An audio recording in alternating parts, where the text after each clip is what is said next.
Penat dengan masalah jantung? Jom cuba EECP. Selamat datang ke Heartbeat EECP. Enhance External Counter Pulsation.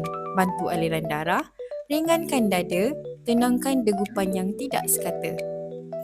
Tada! Inilah rawatan EECP. Rawatan tanpa suntikan, tanpa pembedahan. Ramai orang ingat jantung lemah mesti kena masuk hospital dulu. Jangan risau, EECP boleh bantu.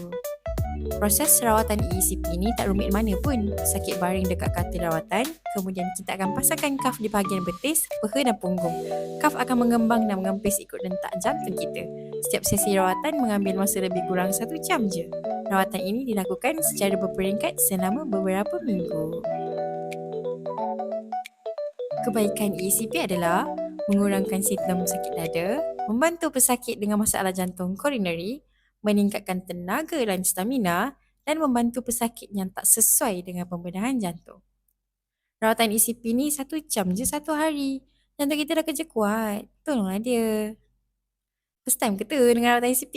Kita dah beritahu baik untuk awak. Free 1 jam trial session, free consultation doktor. Jomlah datang dan cuba. Cepat-cepat booking slot dengan kita sekarang tau. Okay? Bye-bye.